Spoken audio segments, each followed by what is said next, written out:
Greetings and welcome to Mount Olympus. Today, I am proud to bring you Dr. Barbara Becker Holstein and the Enchanted Self. I'm Hercules Invictus, and again, I welcome you to our program. Greetings, Barbara. How are you? I'm good, Hercules.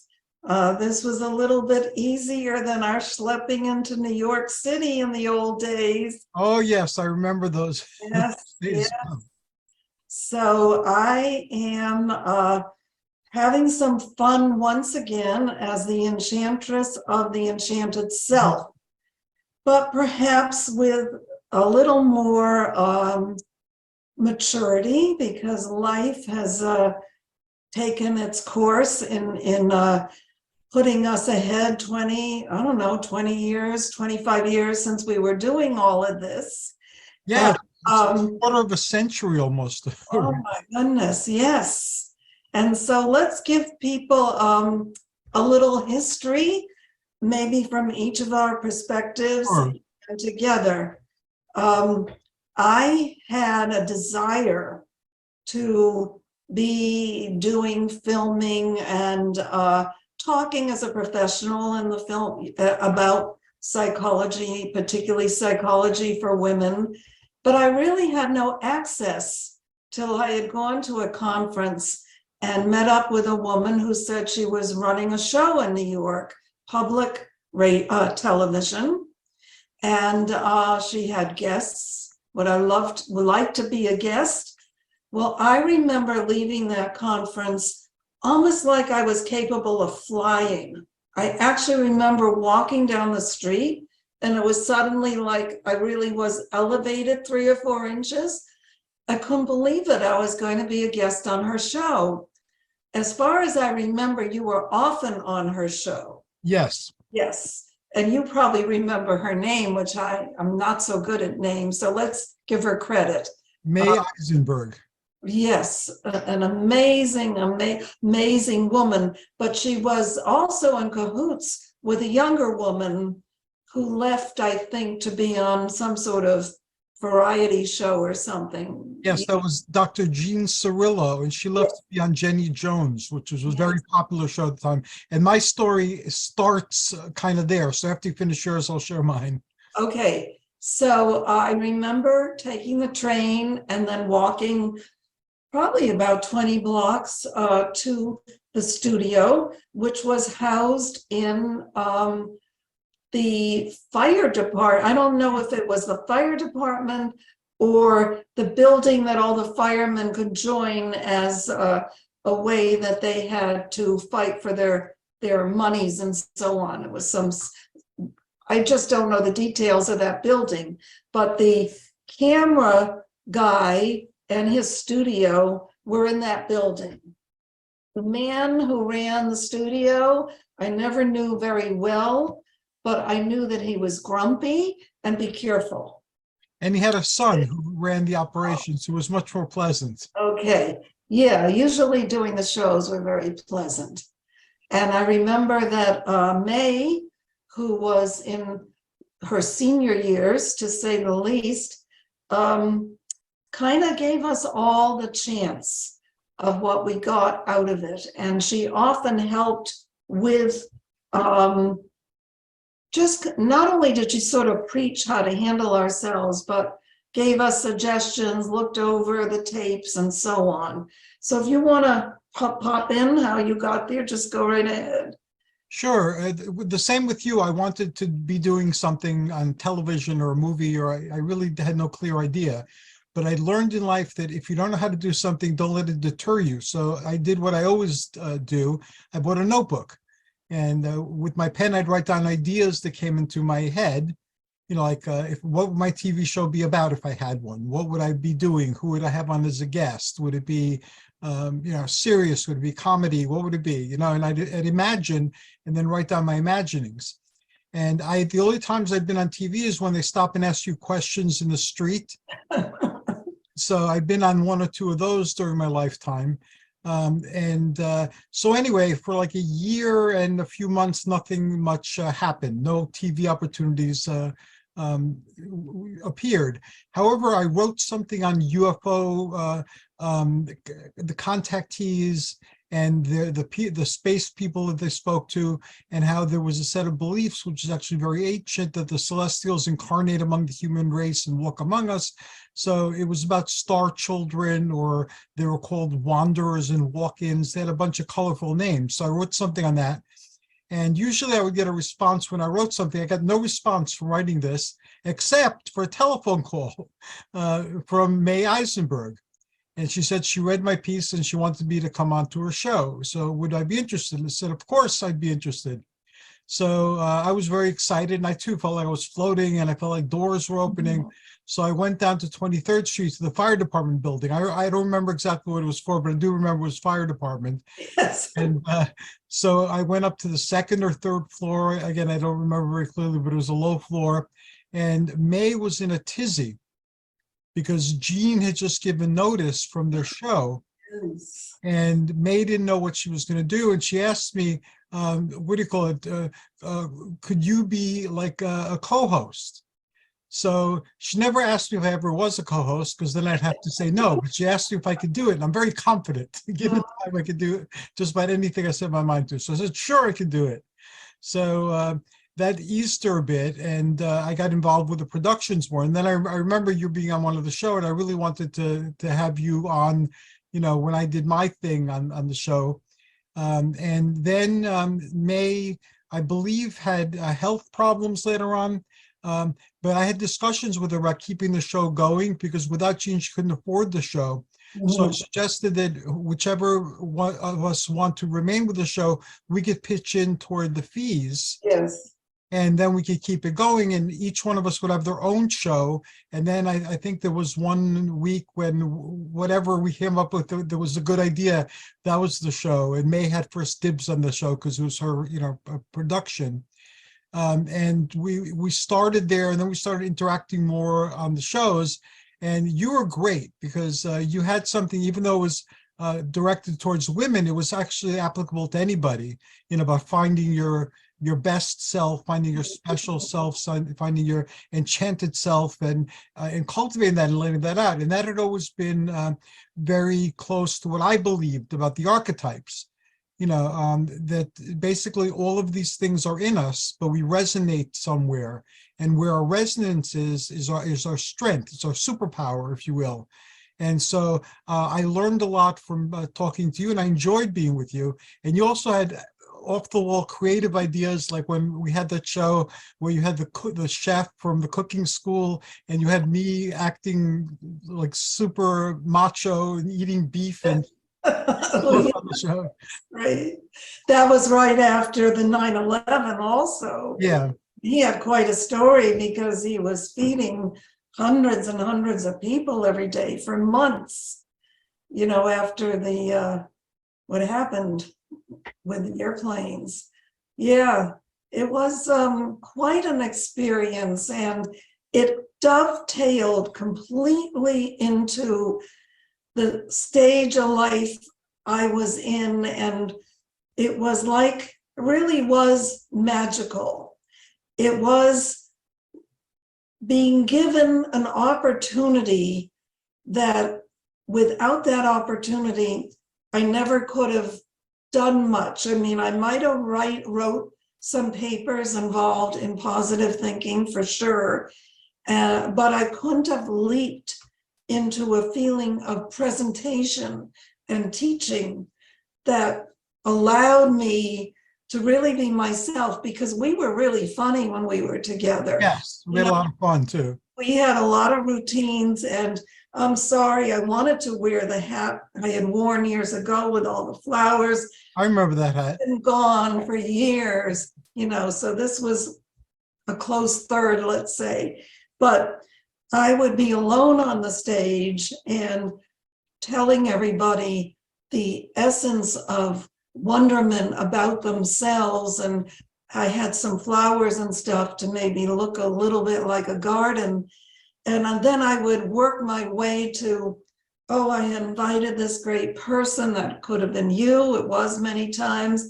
I hope he'll show up and we'll find things to talk about, even if he doesn't. And then suddenly there would be a knock, like coming in from outer space. And guess what? Hercules was there, and we could start this back and forth between the 7 gateways of enchantment. And we had some very good discussions. And I would like to bring back to life at least some of that energy, because we always need it. We never get enough of the 7 gateways to stay on top of the happiness and the joy that I feel we deserve most of the time in life, that's where we should be headed. So since those days, I wrote a very small book, a very easy read, called 7 Gateways to Happiness, Freeing Your Enchanted Self. This is, of course, not as deep, and it doesn't have all the case studies. But like anything else, when you can sometimes take something and digest it so it's pretty easy and simple reading, oftentimes people get it. The original book, which I'm very, very proud of, is called The Enchanted Self, A Positive Therapy. I think it's the deepest work that I'll ever write in this lifetime. And it is based on my own life, a lot of the growing up in, although my parents were not immigrants, I grew up still with lots of family that were immigrants or very closed in the way they viewed life, which was fine if you're on top of the heap. But if you're a woman and you are confined to the house most of the day, and maybe you really don't even like cooking and cleaning, and maybe you're not even so sure you want more than one child, could be a terrible destiny.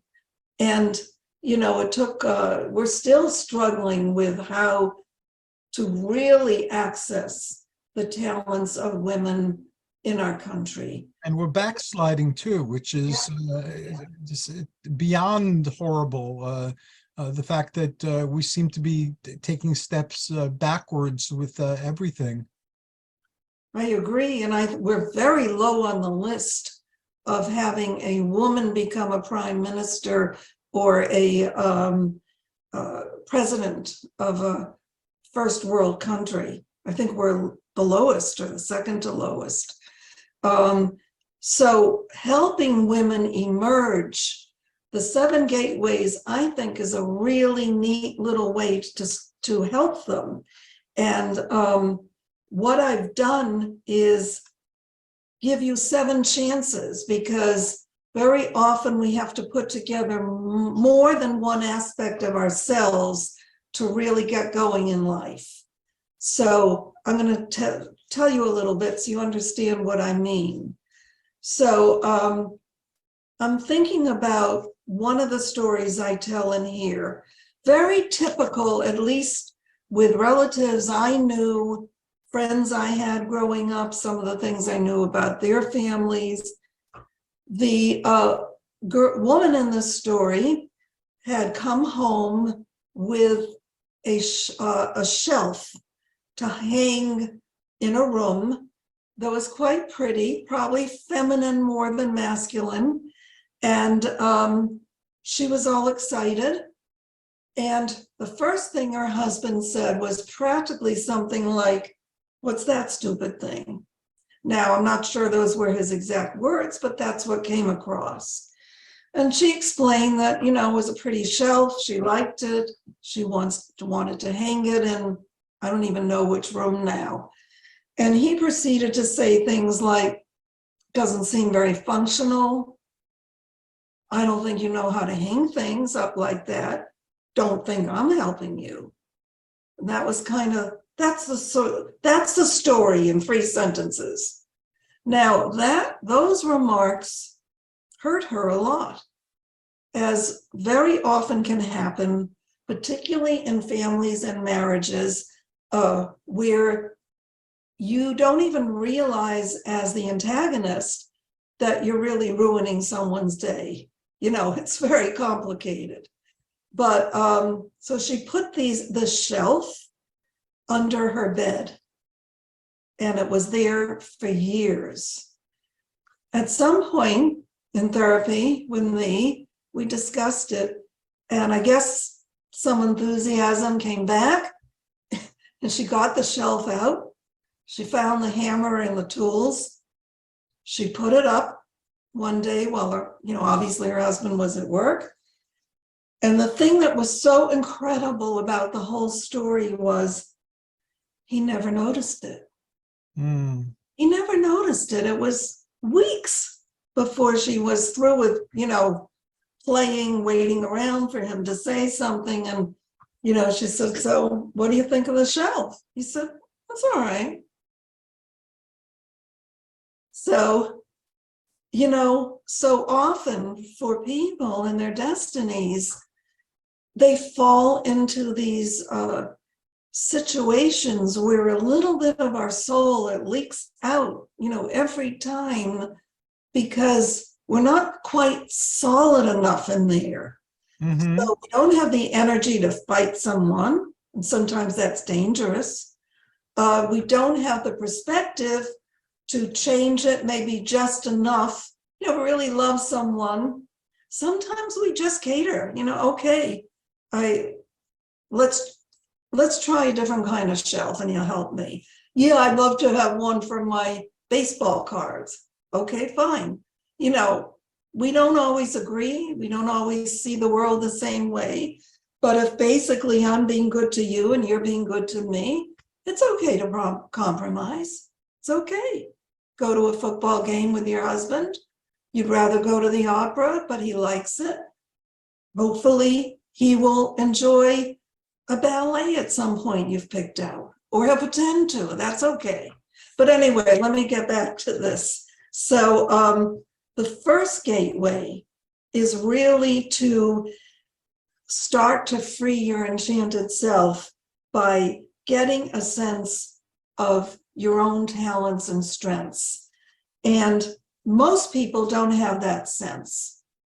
Very simple way to do it is to take a piece of paper, make 3 columns, sit a while and think, and in one column, put all the strengths that you can remember.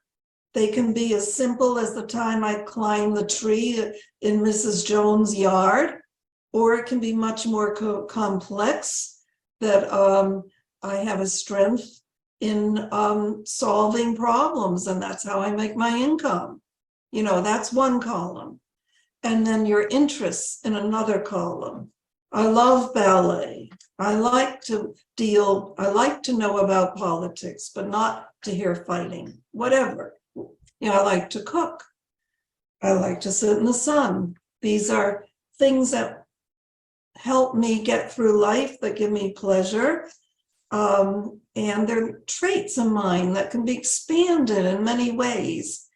And then the third section is, what's my potential? And sometimes this is hard and can feel a little sad because we've lost a lot of our potential. No, you're not going to be a ballet dancer, but that doesn't mean you can't have tickets to the ballet. It doesn't mean you can't take a class that's a chair class that still does beautiful hand movements. There's lots of things. So that's important. It's important to get down on paper and in your mind some of your talents, interests, and traits. And I consider that the first doorway. And the second doorway, which is very connected, is putting yourself in perspective. If everyone in your family are doctors and wealthy people, and you're going to inherit plenty and whatever, that's very different than if you're first generation in this country, that some family members do not speak English well enough for you to communicate, etc. But this is a story of your life and the thread of your history as many generations as you have access to. It's a very important thread to understand your own family. If there are certain inherited illnesses, which may not happen anymore, but they may have happened a generation or two ago and took people's lives prematurely, that's sorrow. That's sorrow that the family went through. It's important to know it. It's just important, whatever happened. And sometimes you'll see yourself in a very fortunate light, you know, particularly say with antibiotics. Family members that may have passed away. I know when my mother was just a miracle, when she was about 2, she had pneumonia. And in those days, there were no antibiotics, period.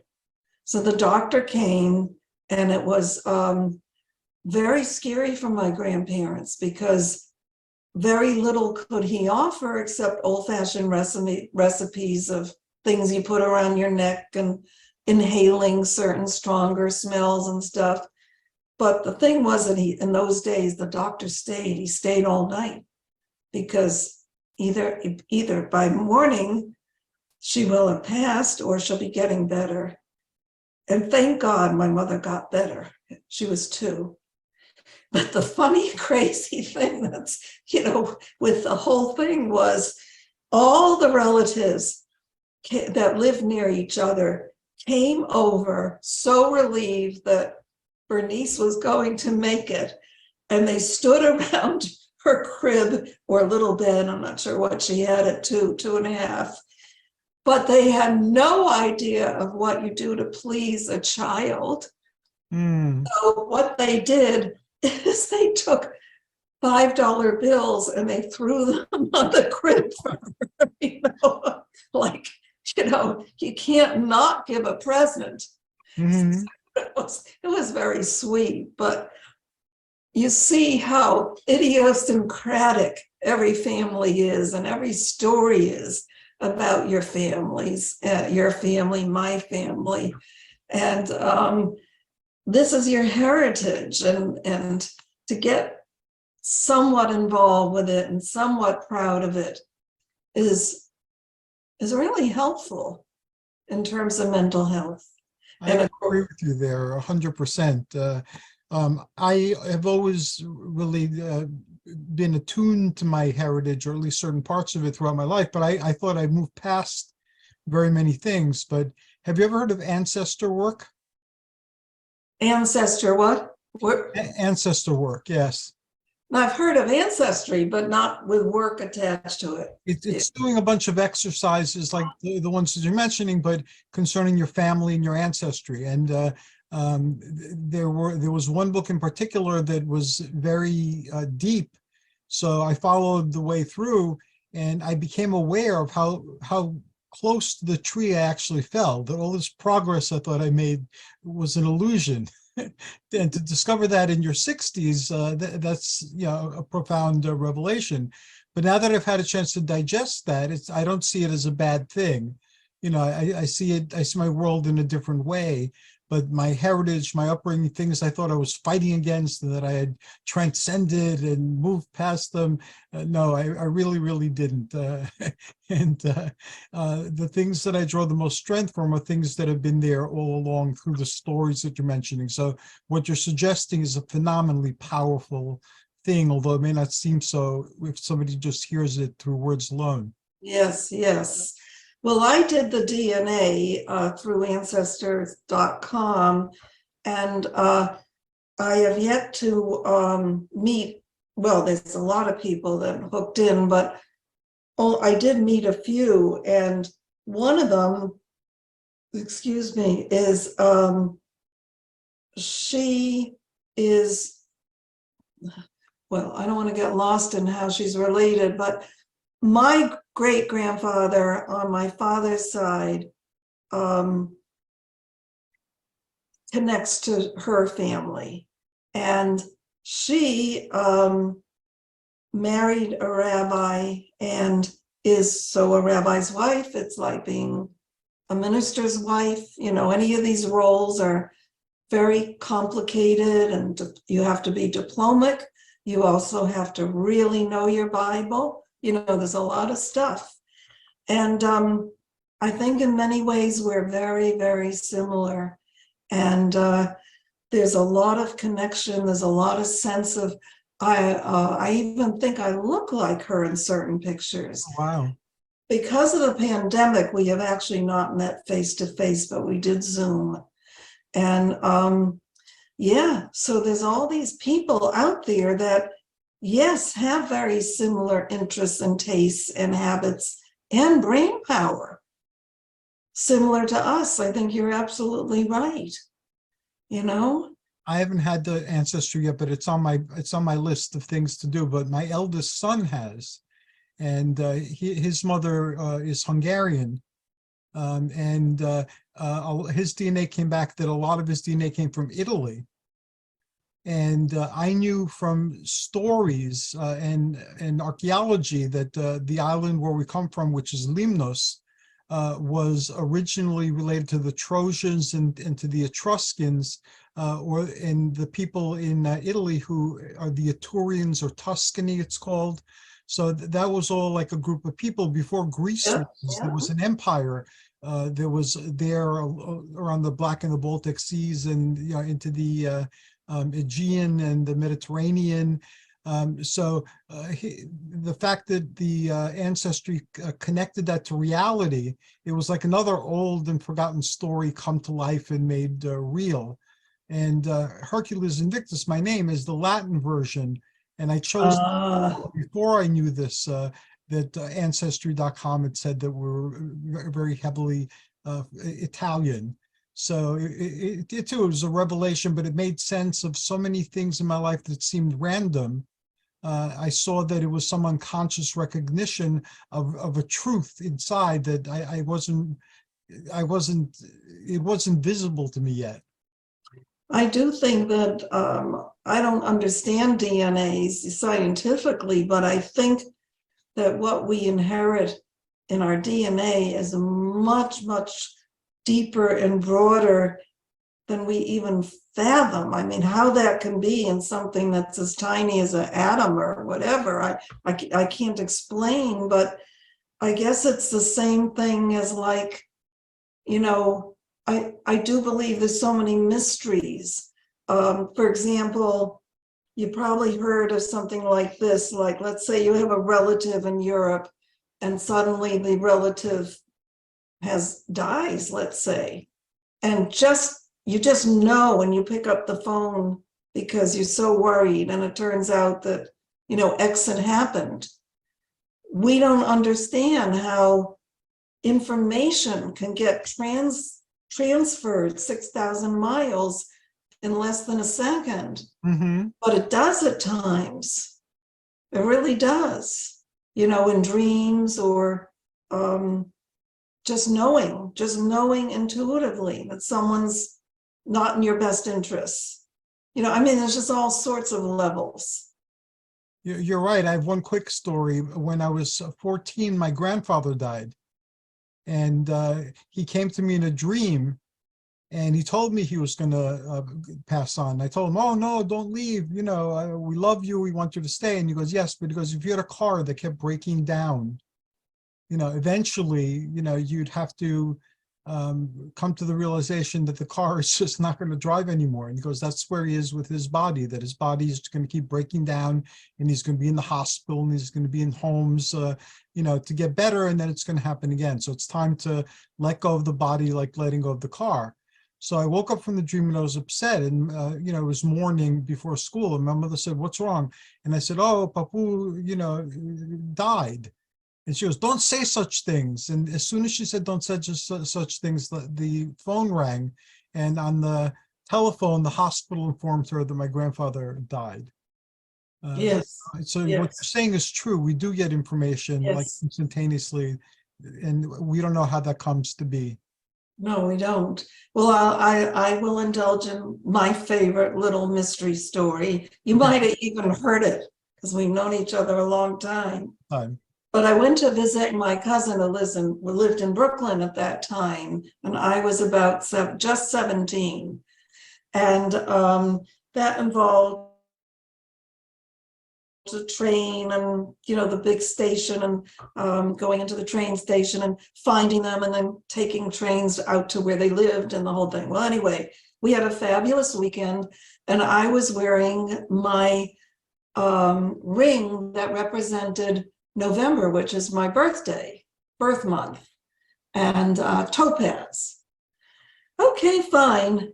So Sunday comes and I go home, I reverse everything, and I get home and my ring is gone. Now, this was a very serious thing. My Uncle Arnold, who loved me dearly as a niece and worked in a jewelry store, had given me the ring. My mother was very upset because that was her brother. And, this major searching went on that probably most families would not bother in today's world, for maybe a ring that cost maybe $30, even giving it the bounce of today's money, was not valuable. But that's the way people behaved then. Things meant a lot.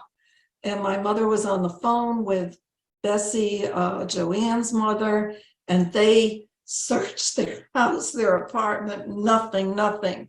I remember we had to look in the lining of the suitcase, nothing.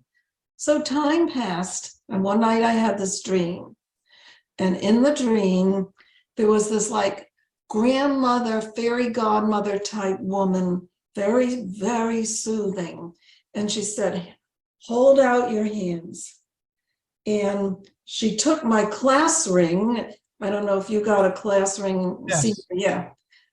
I had just gotten that ring. She took it off my finger and she put the topaz ring on my finger and said something like, "There," and she disappeared.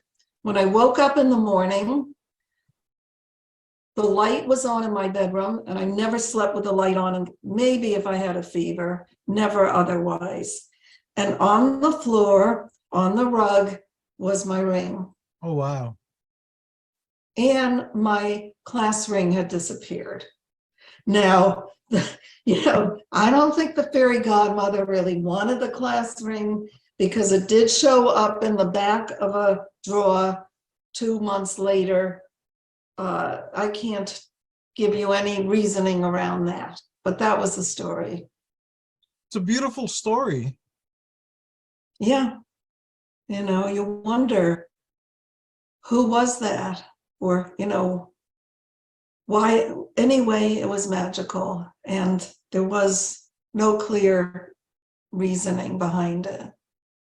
When I have a similar story with a piece of jewelry. I had a friend when I was in high school, and I went over to her home to visit her, and they had a Christmas tree up, and I was always very sensitive to elemental energies, so I could see like swirling energies around the tree.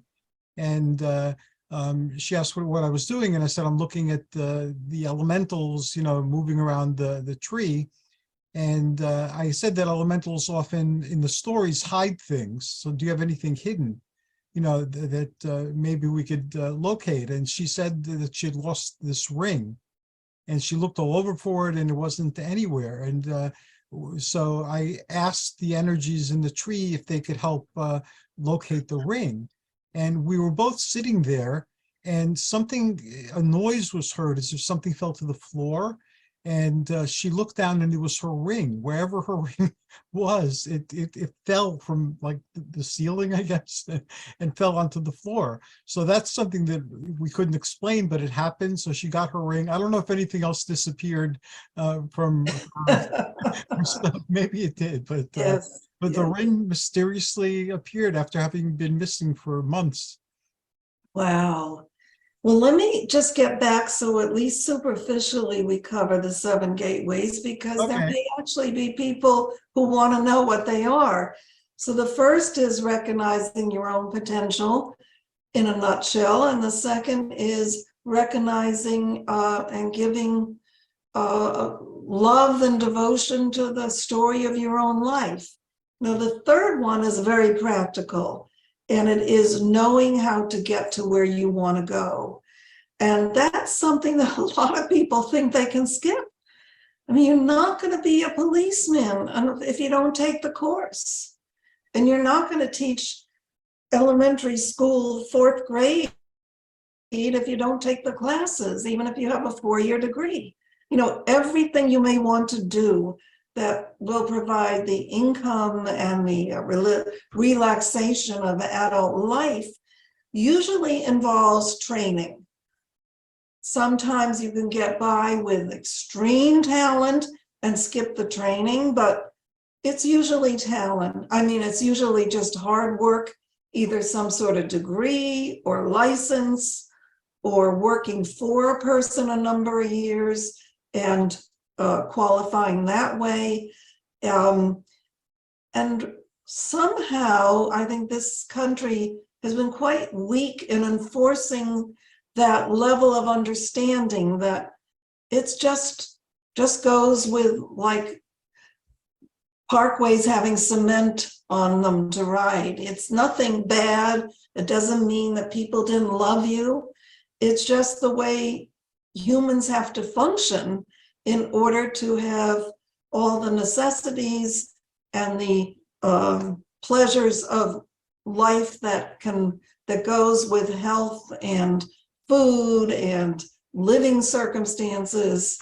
And like my father always used to say, he came from the immigrant side of the family more than my mother, who was one generation ahead of him. But he said, when I would ask things like, did my grandmother like have fun, or my great-grandparents, what did they have an interesting life like we did? We took some vacations.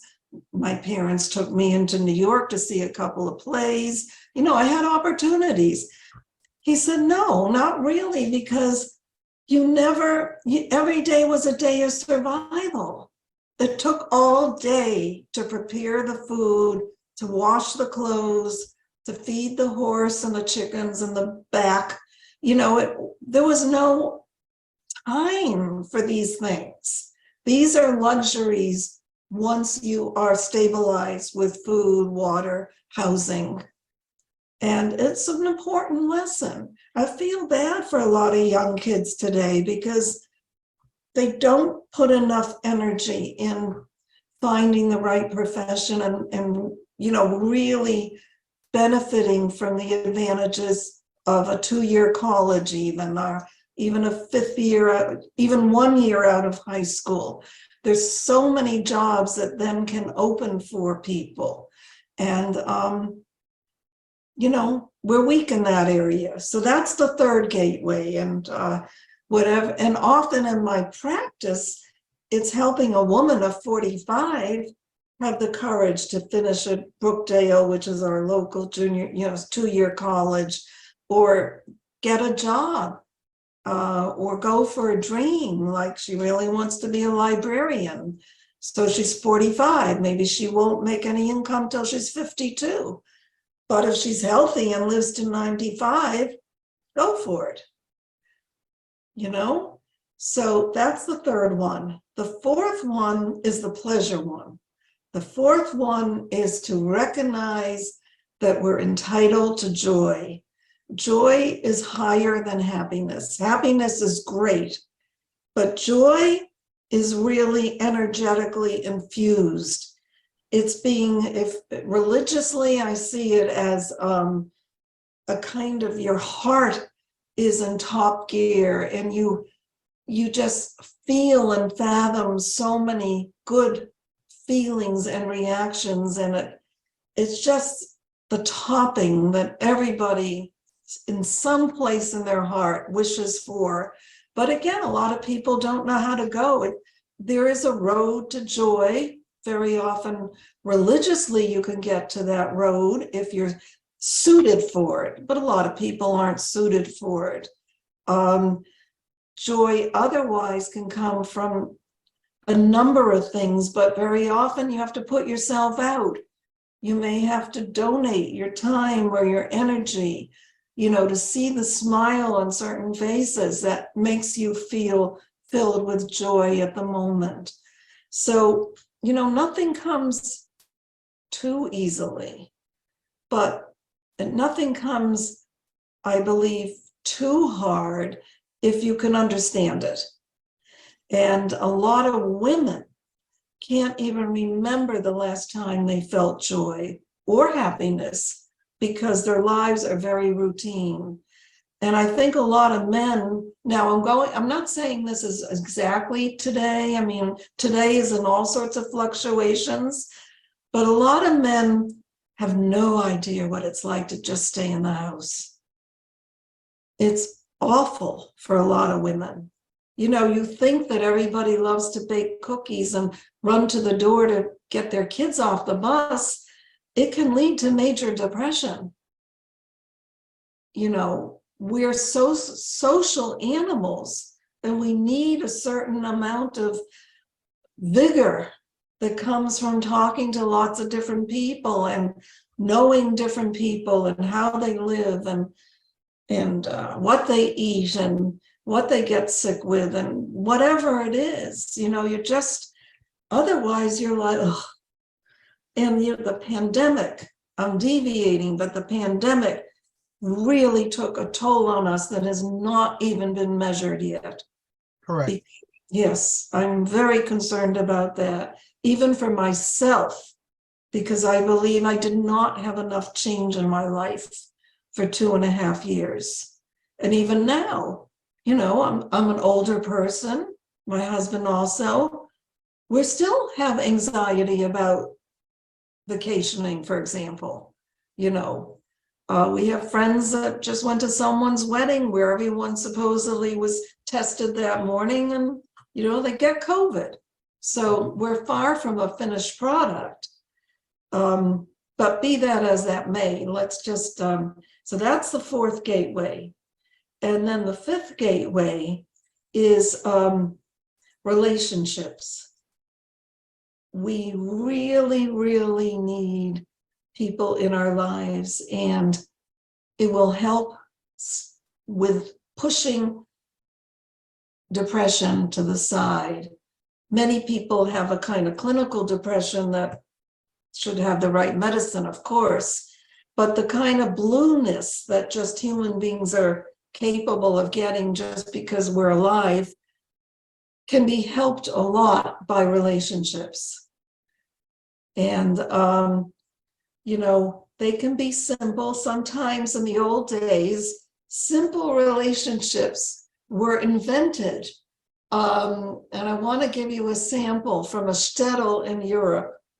Before the horrors of the Holocaust, you know, for hundreds of years, Jews were living in these tiny towns with the bare dirt and floors, and, you know, they were cottages, but flimsy by any standards. And they just got by, they just survived. Well, in one town, I read this story, there was a woman who had become very depressed. And of course, there were no medicines, again, just, I suppose, herbs and some things like that, but no understanding of mental health medicines. But the rabbi had an idea, and he said to her, this is your job from now on. You go to the graveyard every morning, say hello to those people that are there, and if someone has gotten engaged the day before, or maybe someone has died, or a wedding is going to happen in 2 months to so-and-so, you are going to sit on the different gravestones and make yourself comfortable, and you're going to tell all the deceased people that are related to particular news, the news that they can no longer read, no longer hear from a neighbor. And she said, well, that sounds good. And she did that for years. She was happy. That's profound. Yeah.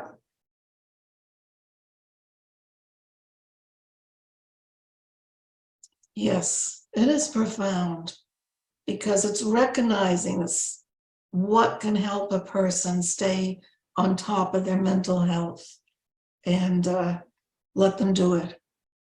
Yeah. So I think the sixth gateway is mentoring and being a mentor. birds, worms, ants, they can all be our mentors if we take the time. The oak tree can be a mentor. However, very often it's also, and by that I mean just observing them, seeing how they fly, how they sit, how they eat, their tolerance for bad weather. But more often, we need to grab on real mentors, someone who can give us advice, somebody who cheers us up, someone who gives us an idea. But oftentimes what people forget is that they are mentors. See, oftentimes people feel that they have nothing to offer, while really a person who's just sitting in a wheelchair in front of wherever they live may be a great storyteller, and the kids will love sitting on the grass next to him or her and hearing a new story. It's convincing people and helping them become mentors that is ultimately so valuable to our society. And then the last gateway, the one that's been known for probably as many years as humans have been alive, is the gateway of helping others, of giving, of lending a hand, giving money, giving time, the gateway of helping. Now, the research in the last 100 years has documented, by putting things on your head and testing you and everything, that you feel better. You can, oh, you've gone from feeling just to uplifted. Isn't that interesting? After you helped a neighbor by babysitting for a few hours. Well, it's interesting and it's great information, but it has been known for many, many thousands of years. And the more we grasp onto it, even on a day when you're a little cranky or down, the more likely you are to be cheerful by the end of the day. And that's my 7 gateways. That is it in simple form. Wow.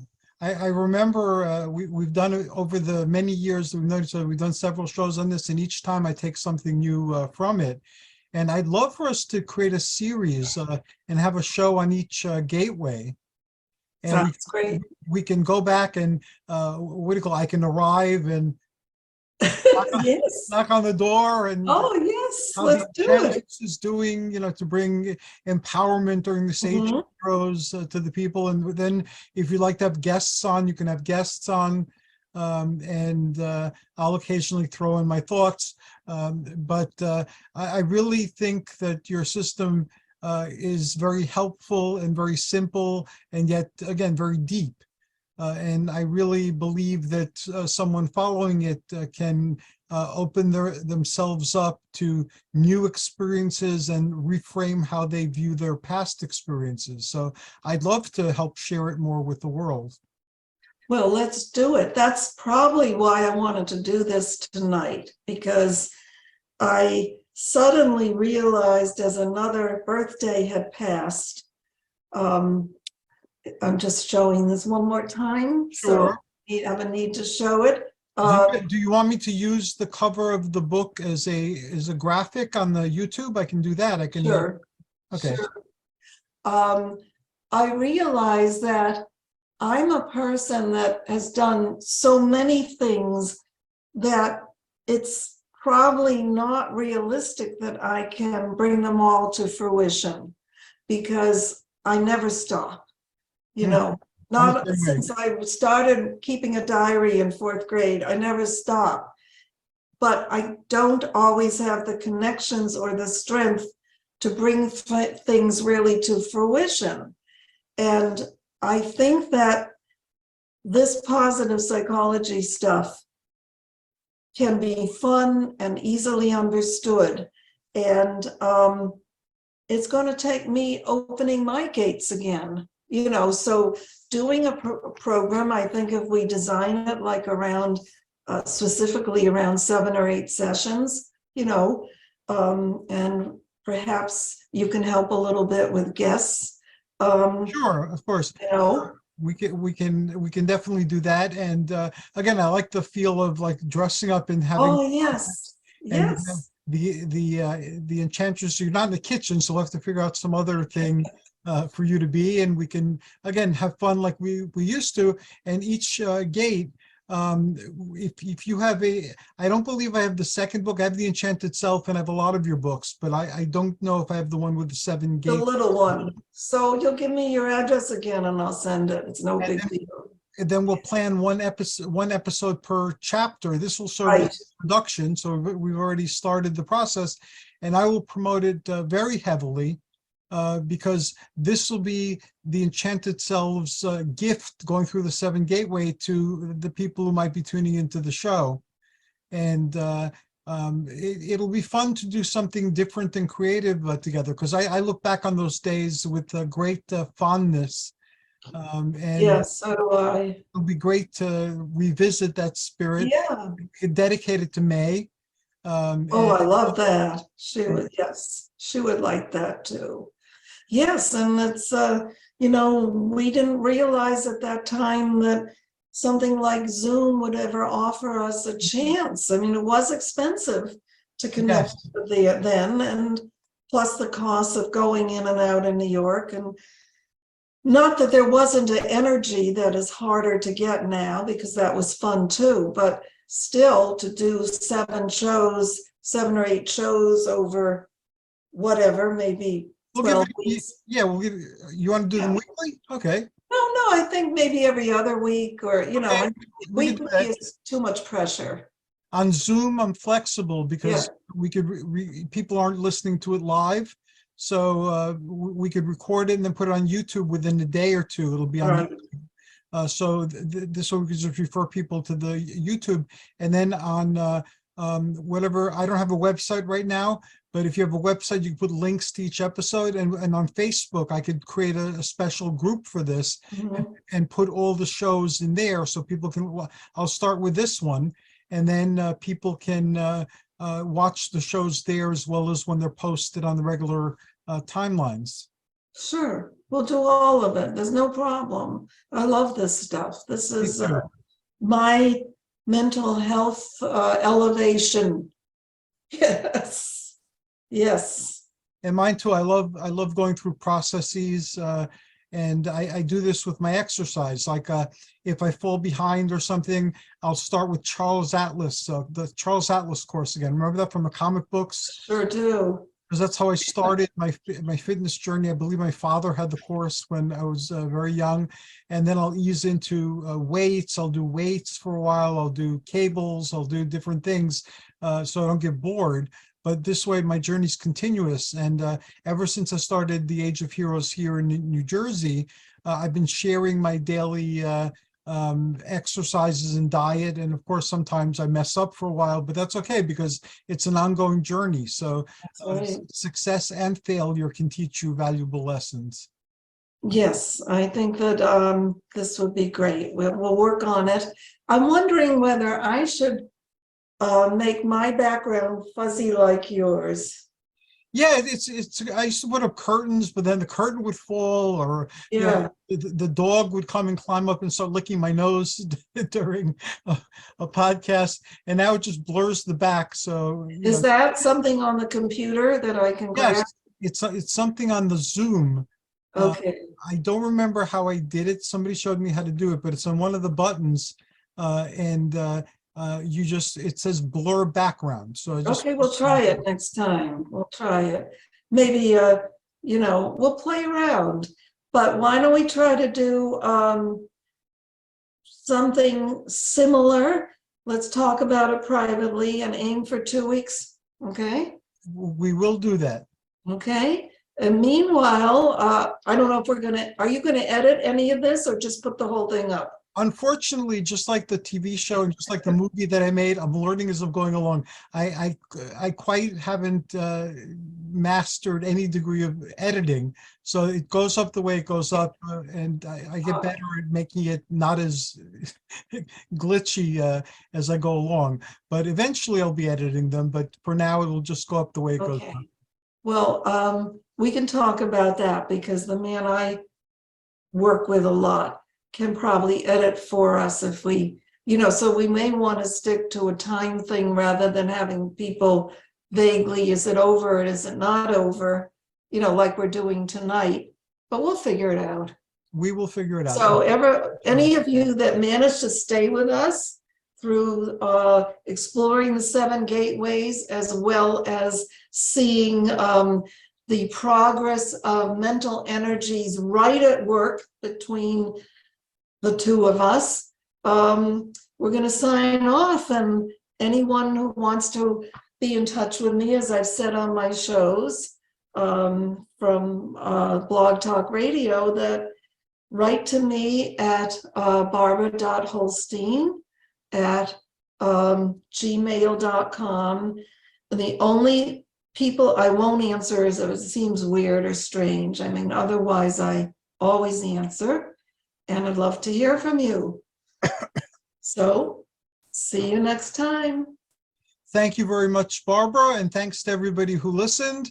Whether you caught us on YouTube or whether you caught us through the links on Facebook and other places, thank you for tuning in tonight. And until next time, we wish you joyous journeys and amazing adventures. Thank you again, Barbara. And this is Hercules Invictus signing out. Take care, everybody. Good night.